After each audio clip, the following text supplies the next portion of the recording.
If you've ever said, I just don't trust myself around food, I want to ask you something today. What does that actually mean? Because I think most of us are working toward a version of self-trust that was never possible to begin with. And understanding that changes everything. Welcome to Binge Eating Breakthrough, the podcast to help you stop feeling out of control around food and build trust with your body. If you've tried everything but still feel stuck, you're not alone. I've been there too. I'm Jane Pilger, and I'm here to help you see binge eating in a new way so you can finally break free. Each week, you'll get the tools and insights to create peace with food and your body. Your breakthrough starts now. Hello, trusted listener. I consider you a trusted listener because I trust that you are willing to look at the things that aren't working and ask a better question than, what am I doing wrong? I trust that you're here because you want to understand yourself, not just fix yourself. And today, I think we're going to look at something that might shift the way that you think about your relationship with food in a really meaningful way. And that's really my goal with this podcast, is to help you shift the way you think about yourself and your relationship with food. So today we're going to talk about self-trust, and specifically self-trust around food. This comes up so often in my work, whether it's one-on-one clients, inside my group coaching program, Cultivate, and it recently came up at my most recent gathering session. So the gathering, it's a monthly guided experience that I host for women who want to slow down and learn how to trust themselves, not just around food, but in their lives. So at the gathering, I bring topics that I'm personally working through or patterns that I keep seeing in my clients, and we explore them together. And after the most recent session, I decided this discussion about self-trust needs to be a podcast, because what came up in the conversation is something that I think a lot of people are navigating, but don't really understand that they're applying the wrong definition in their determination of self-trust. So here's where I want to start. If you are a person who says, I don't trust myself around food, what do you actually mean? And I want you to take a second and really think, as you are listening to this, what do you mean when you say, I don't trust myself around food? Because most people, when they really dig into it, they're saying something like this. They're saying, I don't trust myself to always make the right choice. I don't trust that I'll eat the way I want to. I don't trust that I won't binge or overeat or lose control. And the underlying belief here is this: if I truly trusted myself, those things would never happen. I would just get it right every time. And that is the definition that most of us are working with. If I truly trusted myself, those things would never happen. But here's what I want you to understand. That definition is impossible. And it's not because you're broken, but it's because that version of self-trust doesn't exist for anyone. So let's start here. What self-trust is not. Self-trust is not always knowing the right answer. It's not being confident all the time. It is not perfect decision-making. It is not discipline or certainty or never struggling. And it is not never eating in a way that you don't want to. That was a lot of negatives there, right? And I know it might sound strange, but think about it this way. We are living in an era right now, this AI era, right? AI is everywhere, and AI has access to essentially all of the world's information, and it still gets things wrong all of the time. So often, it doesn't even know what day it is. So if that level of access to answers and data still doesn't produce perfect results, why would we hold ourselves to a standard of getting it right every single time? And yet, that is the bar that we've set for self-trust. So no wonder we feel like we're failing. So if self-trust isn't any of those things, then what is it? Here's a definition I want to offer you. Self-trust is believing you can return to yourself. Not that you'll never leave. Not that you'll never eat in a way you don't prefer, or say something you regret, or make a decision you wish you could take back. But that when those things happen, and they will because you are human, you will come back to yourself. You will stay on your own side. You will not abandon yourself in the hard moment and pile shame on top of whatever already happened. Now, maybe you will abandon yourself at some point because, again, you're human. Your nervous system might go offline. But what happens after? It's the return. It's coming back to yourself. Okay, I want you to try something on for a second. Think about an area in your life where you do trust yourself. Maybe it's in your work.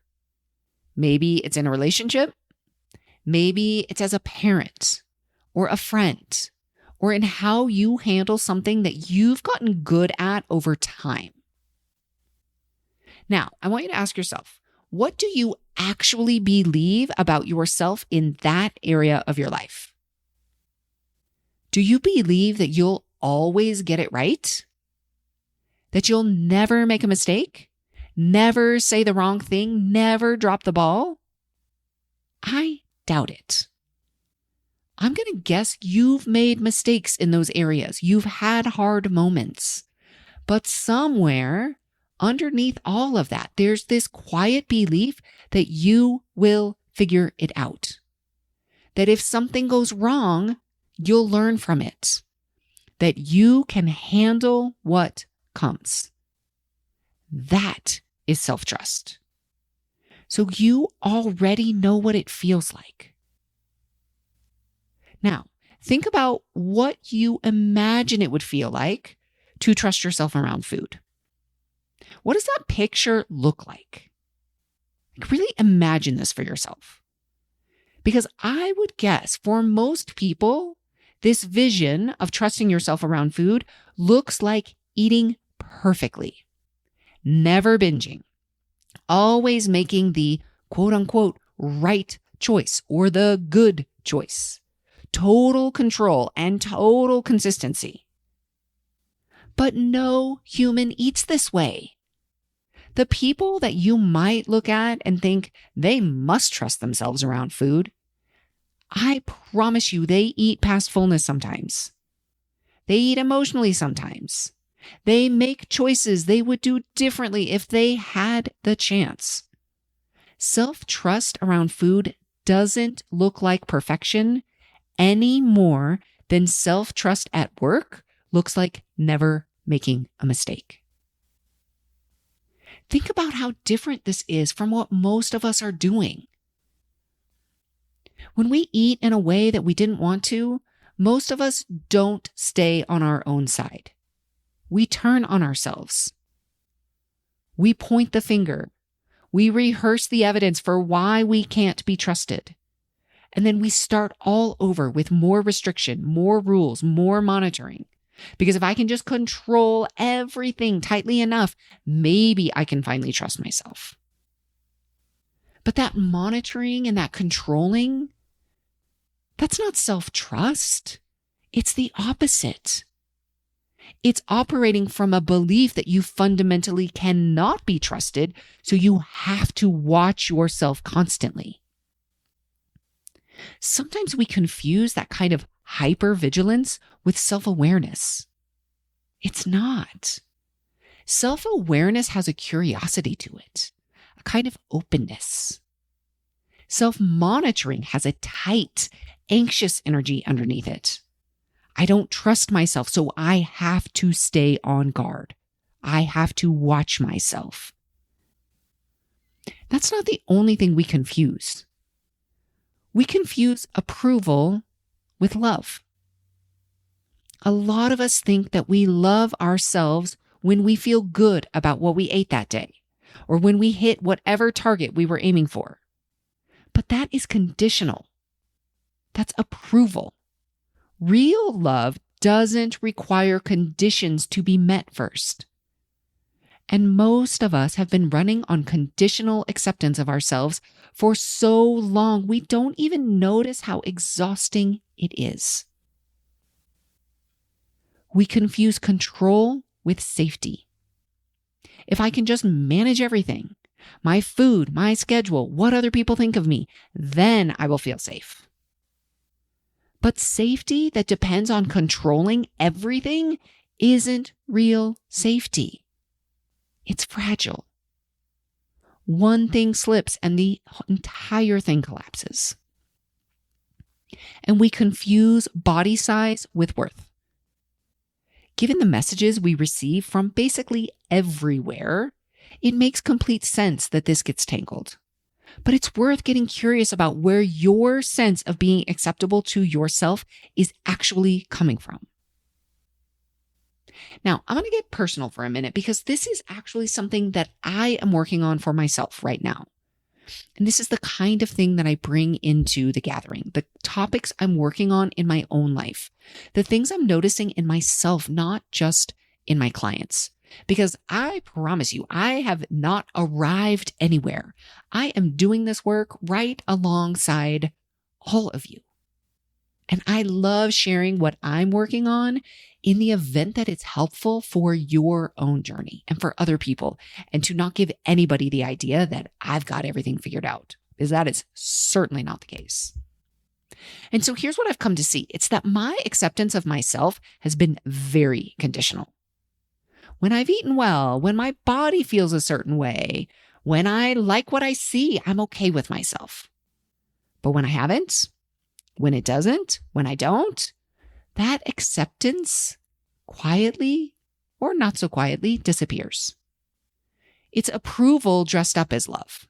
And I've been doing it for a long time without fully recognizing it. And so what I'm working on right now is unconditional love and respect for my body. No matter what I've eaten, no matter how it feels, no matter what it looks like. And I'll be honest with you, it's not easy for me. But I think it matters more than almost anything else I could work on because everything else flows from it. And I share this because my guess is many of you listening know what I'm talking about. And I want to offer a distinction that has been really helpful for me, which is this difference between self-love and self-respect. So when you hear me say self-love, I know that some of you immediately feel this distance between where you are and where self-love lives. Self-love can feel like this destination that is so far away you can barely see it. And if you're in a place of real self-criticism, being told to love yourself can almost feel insulting. Like, yeah, okay, great, but how? So for some people, respect is a little more accessible. A loving relationship with your body is not built through constant evaluation. It's built through consistent respect. And respect is something you can practice even before love feels possible. So what does respect look like? It looks like listening to your body. Actually pausing long enough to hear what it's saying. It looks like nourishment, rest, gentleness, boundaries. It looks like reducing the constant body surveillance, the checking and measuring and evaluating, the mirror scrutiny.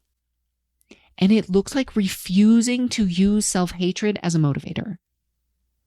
That one is so important. So many of us believe somewhere under the surface that if we stop being hard on ourselves, we'll stop trying. But the research and the lived experience both say the same thing. Lasting change does not come from a place of hatred. It never has. So think about somebody in your life that you genuinely respect. And think about how you treat them when they make a mistake. You probably don't tear them apart. You probably don't catalog all of their failures as evidence that they can't be trusted. And yet that's exactly what most of us do to ourselves after something goes wrong or like we didn't want it to with food. Your body can hear how you think about it. And that is not woo. That is nervous system science. When you are constantly in a state of judgment and surveillance toward yourself, your body reads that as a threat. And a body that feels threatened is not a body that feels safe enough to change. So respect creates safety. And safety is what allows reconnection. And reconnection is actually what self-trust is built on. Because remember, self-trust is not about getting it right every time. It's about believing you can return to yourself. The more you practice that return with gentleness, curiosity, a little bit of grace, the more that trust builds. So here's a question that came to me in the middle of the night recently. I woke up, it was like 3:30 in the morning. My brain was going, trying to solve problems, pulling me towards getting out of bed and doing something. And I noticed it. I could see what was happening in my brain. And because I have been working on this idea of unconditional love and respect for myself and for my body, this question just came to me. And it was this: what is the most loving thing I can do for myself right now? And when that question hit me, it was just like, it was so obvious. Go back to sleep. But somehow that question just settled something in my nervous system. The urgency dropped and I fell right back asleep. And I share this story. It's not because just ask yourself a question is a magic formula, but it was what the question did. It pointed me toward myself, toward what I actually needed, rather than toward the thing my anxious brain was offering as the solution. That's what self-trust looks like in practice. Not a perfect decision, but a return. So the question was this: what is the most loving thing I can do for myself right now? And perhaps you are actually doing the most loving thing you can do for yourself right now by listening to this podcast episode. So I want to close this with something about how this applies directly to food.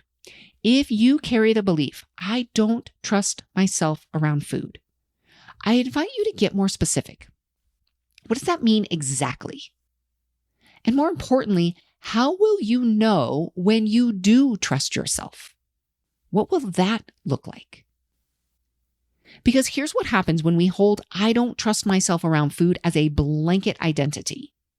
We stop looking for evidence that it isn't true. And there is evidence. I would be willing to bet that there are times, maybe many times, when you eat without it turning into a binge. When you stop when you've had enough, or choose something that feels good, or you sit down to a meal and it's just a meal and you are able to just be done. Your brain probably doesn't even register those moments. They don't fit the story of someone who doesn't trust themselves around food, so they get filtered out. And what gets observed and counted is the hard stuff, the times that confirm what you already believe about yourself. And often it's not an accurate picture, it's a curated one. And it's worth asking what it would mean to let some of that other evidence in. Self-trust with food doesn't mean you will always eat in a way you prefer. It might mean I trust I can get curious about what happened instead of collapsing into shame. It might mean I trust I will come back to myself even after a hard moment.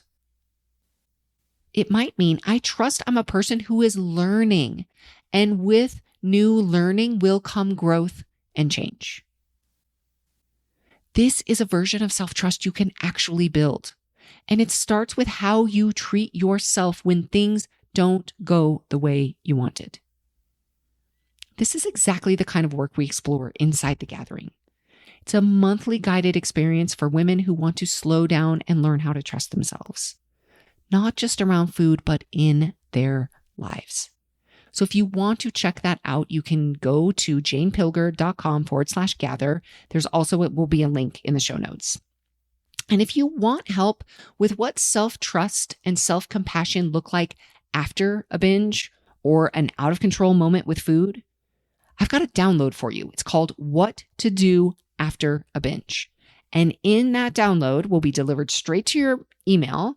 I walk you through the 5-step process to come back to yourself with curiosity and compassion. And remember, it's coming back to yourself. This is where the self-trust lies. So you can get that link in the show notes, or you can find it at janepilger.com/after. All right, that's what I have for you today. I'll see you next week. If you know you want to rebuild self-trust, if you know you want to stop looking outside yourself for answers and start listening to the part of you that already knows what you need, but you can't seem to do it on your own, I want to invite you to join me in The Gathering. It's a monthly space where you can reconnect with yourself and rebuild trust from the inside out. Learn more at janepilger.com/gather.